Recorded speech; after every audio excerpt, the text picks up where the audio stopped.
रियासत कर्नाटक के वजीर आला सिद्धरामैया रियासती वजीर जमीर अहमद खान के हमरा चामराजपेट के ईदगाह मैदान पहुंचे। मौलाना मकसूद इमरान ने ईद उल अजहा की नमाज पढ़ाई। वाज़ेह रहे वजीर आला सिद्धरामैया अक्सर चामराजपेट के ईदगाह मैदान ईद के मौके पर पहुंचते हैं और मुसलमानों को वहां पहुंचकर मुबारकबादी देते हैं और दुआ की गुजारिश करते हैं। इस बार भी वो ईदगाह मैदान पहुंचे। इस मौके पर रियासती वजीर बराए अक़लियती उमूर हाउसिंग वक्फ जमीर अहमद खान ने वजीर आला सिद्धरामैया का इस्तकबाल करते हुए अपने खिताब में कहा कि वजीर आला सिद्धरामैया एक मिल्लत के हमदर्द लीडर हैं। वो खुद अपनी जानिब से ईदगाह मैदान पहुंचने के लिए मुझे कॉल किए और वो आना चाहते थे और आज पहुंचे हैं। पिछली बार तबीयत की नासाजी की वजह से वो ईदगाह मैदान नहीं पहुंच सके थे। जमीर अहमद खान ने मुकामी लीडरान और बीबीएमपी के जिम्मेदारान, सीएमए के जिम्मेदारान, साबिक कॉरपोरेटर्स और दीगर पुलिस महकमा के जिम्मेदारान को भी शुक्रिया अदा किया। इस मौके पर ईदगाह मैदान से खिताब करते हुए रियासती वजीर आला सिद्धरामैया ने तमाम मुसलमानों से रियासत के लिए दुआ की अपील की। उन्होंने कहा कि अच्छी बारिश और अच्छी फसल के लिए दुआ करें और साथ ही उन्होंने ये भी कहा कि तमाम लोग एक दूसरे के मजहब का एहतराम करें और हमारी हुकूमत तमाम मजहब के लोगों को इंसाफ दिलाने के लिए हर मुमकिन कोशिश करेगी। तमाम मजहब के लोगों का तहफ़्फ़ुज़ हुकूमत की जिम्मेदारी है। हमारे चाहिए और कर्नाटक के चीफ मिनिस्टर सिद्धरामैया साहब आए हुए हैं। आप तमाम की जानिब से, मेरी जानिब से उनको दिल की गहराई से शुक्रिया अदा करता हूँ। आप लोग सब जानते हैं जो भी बकरीद और रमजान की ईद के मौके पे सिद्धरामैया मेरे ख्याल से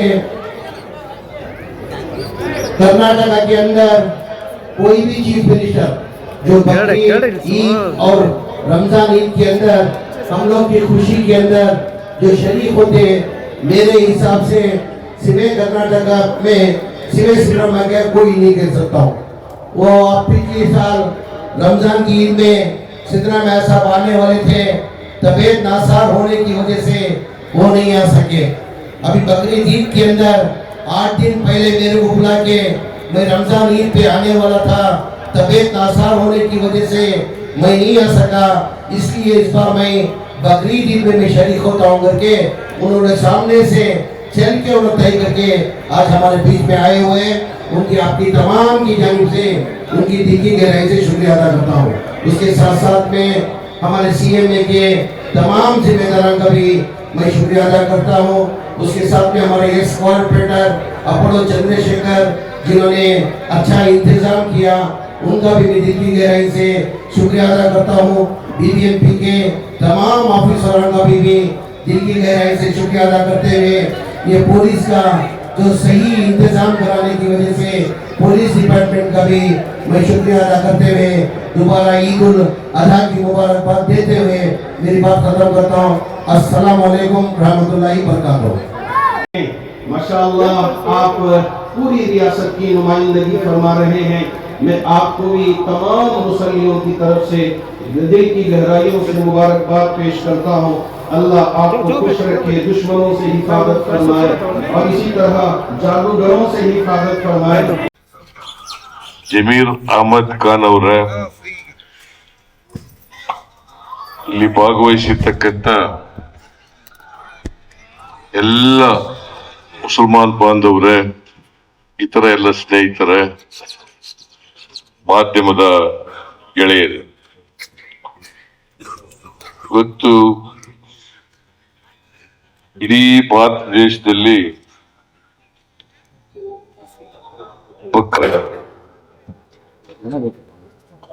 ನೀವೆಲ್ಲರೂ ಕೂಡ ಭಕ್ತಿಯಿಂದ ಪ್ರಾರ್ಥನೆಯಲ್ಲಿ ಭಾಗವಹಿಸಿ ಮನುಕುಲಕ್ಕೆ ಒಳ್ಳೆಯದಾಗಲಿ ಅಂತ ಹೇಳಿ ಪ್ರಾರ್ಥನೆಯನ್ನು ಮಾಡಿದ್ದೇನೆ. ನಾನು ಈ ಸಂದರ್ಭದಲ್ಲಿ ಎಲ್ಲ ಮುಸಲ್ಮಾನ್ ಬಾಂಧವರಿಗೆ ಹಾಗೂ ಇತರರಿಗೆ ಬಕ್ರೀದ್ ಹಬ್ಬದ ಶುಭಾಶಯಗಳನ್ನು ಕೋರಲಿಕ್ಕೆ ಬಯಸ್ತಾ ಇದ್ದೇನೆ. ಈದ್ ಉಲ್ ಅಜಾ, ಈದ್ ಉಲ್ ಅಜಾ ಇದನ್ನ ನೀವೆಲ್ಲರಿಗೂ ಕೂಡ ತಿಳಿಸಿ ನೀವೆಲ್ಲರೂ ಕೂಡ ಪ್ರಾರ್ಥನೆ ಮಾಡಿದ್ದೀರಿ, ಸಾಮೂಹಿಕ ಪ್ರಾರ್ಥನೆ ಮಾಡಿದ್ದೀರಿ. ನಾನು ಕೂಡ ಪ್ರಾರ್ಥನೆಯಲ್ಲಿ ಭಾಗವಹಿಸಿದ್ದೇನೆ. ಬಹಳ ಮುಖ್ಯವಾಗಿ ಒಂದು ಸಮಾಜದಲ್ಲಿ ನಾವೆಲ್ಲರೂ ಅಣ್ಣ ತಮ್ಮಂದಿರಂತೆ ಬಾಳಬೇಕು ಅಷ್ಟೇ, ಪರಸ್ಪರ ಪ್ರೀತಿ ವಿಶ್ವಾಸದಿಂದ. ಯಾಕಂದ್ರೆ ಈ ದೇಶ ಬಹುತ್ವದ ದೇಶ, ಎಲ್ಲ ಧರ್ಮದವರಿದ್ದಾರೆ, ಎಲ್ಲ ಜಾತಿಯವರಿದ್ದಾರೆ, ಎಲ್ಲ ಭಾಷೆಯವರಿದ್ದಾರೆ, ಎಲ್ಲ ಪ್ರಾಂತ್ಯದವರಿದ್ದಾರೆ. ಹಾಗಾಗಿ ಮನುಷ್ಯತ್ವ ಬಹಳ ದೊಡ್ಡದು. ಪ್ರತಿಯೊಬ್ಬರು ಕೂಡ ಮನುಷ್ಯನಾಗಿ ಪರಸ್ಪರ ಪ್ರೀತಿ, ಎಲ್ಲಕ್ಕಿಂತ ಮುಖ್ಯವಾಗಿ ಪ್ರತಿಯೊಬ್ಬರಿಗೂ ಕೂಡ ಸಹಿಷ್ಣುತೆ ಬರಬೇಕು. ಇನ್ನೊಬ್ಬರನ್ನ ಸಹಿಸಿರ್ತಕ್ಕಂಥ, ಇನ್ನೊಂದು ಧರ್ಮವನ್ನು ಸಹಿಸಿರ್ತಕ್ಕಂಥ, ಇನ್ನೊಂದು ಧರ್ಮವನ್ನು ಪ್ರೀತಿಸ್ತಕ್ಕಂಥ, ಇನ್ನೊಂದು ಜನಾಂಗವರನ್ನ ಪ್ರೀತಿಸ್ತಕ್ಕಂಥ ಮನೋಭಾವ ಬೆಳಿಬೇಕು. ಆಗ ಬೆಳೆದಾಗ ಮಾತ್ರ ರಾಷ್ಟ್ರನೂ ಏಳಿಗೆ ಆಗ್ತದೆ, ಸಮಾಜನೂ ಏಳಿಗೆ ಆಗ್ತದೆ, ಎಲ್ಲ ಧರ್ಮದವರು ಕೂಡ ಏಳಿಗೆ ಆಗಲಿಕ್ಕೆ ಸಾಧ್ಯ. ನಮ್ಮ ಸರ್ಕಾರ ಸರ್ವಧರ್ಮ ಸಮನ್ವಯದಲ್ಲಿ ನಂಬಿಕೆ ಇಟ್ಕೊಂಡಿರ್ತಕ್ಕಂಥ ಸರ್ಕಾರ. ನಾವು ಸಂವಿಧಾನದಲ್ಲಿ ನಂಬಿಕೆ ಇಟ್ಕೊಂಡಿರ್ತಕ್ಕಂಥವ್ರು. ಸಂವಿಧಾನ ಏನ್ ಹೇಳ್ತದ ಅದಕ್ಕೆ ನಡ್ಕೊಳ್ತಕ್ಕಂಥ. ನಾವು ಯಾವುದೇ ತಾರತಮ್ಯ ಮಾಡಕ್ ಹೋಗಲ್ಲ, ಯಾವುದೇ ಧರ್ಮದವ್ರಿಗೂ ತಾರತಮ್ಯ ಮಾಡಕ್ ಹೋಗಲ್ಲ. ಯಾಕಂದ್ರೆ ಕರ್ನಾಟಕದ 7 ಕೋಟಿ ಜನರನ್ನು ರಕ್ಷಣೆ ಮಾಡಬೇಕಾಗಿರ್ತಕ್ಕಂಥ ಜವಾಬ್ದಾರಿ ನಮ್ದು. ಅದರಿಂದ ಎಲ್ಲ ಜನರನ್ನು, ಹಿಂದೂಗಳಿರ್ಬೋದು, ಮುಸಲ್ಮಾನರಿರ್ಬೋದು, ಕ್ರಿಶ್ಚಿಯನ್ರಿರ್ಬೋದು, ಬೌದ್ಧರಿರ್ಬೋದು, ಸಿಖ್ರಿರ್ಬೋದು, ಯಾರ್ಯಾರು ಕರ್ನಾಟಕದಲ್ಲಿದ್ದಾರೆ ಎಲ್ಲ 7 ಕೋಟಿ ಜನರನ್ನು ಕೂಡ ರಕ್ಷಣೆ ಮಾಡತಕ್ಕಂಥ ಜವಾಬ್ದಾರಿ ಸರ್ಕಾರ. ಆ ಕೆಲಸವನ್ನ ಯಾವುದೇ ತಾರತಮ್ಯ ಇಲ್ದೇನೆ ಎಲ್ರಿಗೂ ರಕ್ಷಣೆ ಕೊಡ್ತಕ್ಕಂಥ ಕೆಲಸವನ್ನ ಮಾಡ್ತೇವೆ ಅಂತಕ್ಕಂಥ ಮಾತುಗಳನ್ನು ಹೇಳಿ, ಅಲ್ಪಸಂಖ್ಯಾತರು ಕೂಡ ಯಾವುದೇ ಕೃಷಿಗೆ ಆತಂಕ ಭಯ ಪಡಬೇಕಾದಂತ ಅಗತ್ಯ ಇಲ್ಲ. ನಮ್ಮ ಸರ್ಕಾರದಲ್ಲಿ ಅವರ ಅಲ್ಪಸಂಖ್ಯಾತರಲ್ಲಿ ಬಹುಸಂಖ್ಯಾತರಲ್ಲಿ ಎಲ್ಲರೂ ಕೂಡ ಒಂದೇ ರೀತಿಯಲ್ಲಿ ನೋಡ್ತಕ್ಕಂಥ, ಒಂದೇ ರೀತಿಯಲ್ಲಿ ಎಲ್ಲರಿಗೂ ರಕ್ಷಣೆ ಕೊಡ್ತಕ್ಕಂಥ ಕೆಲಸವನ್ನು ಮಾಡ್ತೇವೆ. ನೀವು ಪ್ರಾರ್ಥನೆ ಮಾಡಿರ್ತಕ್ಕಂಥದ್ದು ಕೂಡ ನಾನು ಕೂಡ ಪ್ರಾರ್ಥನೆ ಮಾಡಿರ್ತಕ್ಕಂಥದ್ದು, ಎಲ್ಲರಲ್ಲೂ ಕೂಡ ಮನುಷ್ಯತ್ವ ಬೆಳೀಲಿ, ಸಹಿಷ್ಣುತೆ ಬೆಳೀಲಿ, ಎಲ್ಲರೂ ಪ್ರೀತಿ ವಿಶ್ವಾಸದಿಂದ ಇರಲಿ. ಮತ್ತೆ ಎಲ್ಲಕ್ಕಿಂತ ಮುಖ್ಯವಾಗಿ ಈ ನಾಡಿನ ಅಭಿವೃದ್ಧಿ ಆಗ್ಬೇಕಾದ್ರೆ ಒಳ್ಳೆ ಮಳೆ ಬೆಳೆ ಆಗ್ಬೇಕು.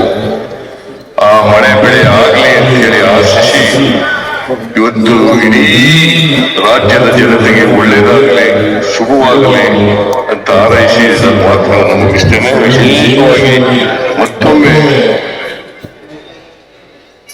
ಬಕ್ರೀದ್ ಹಬ್ಬದ ಶುಭಾಶಯಗಳು.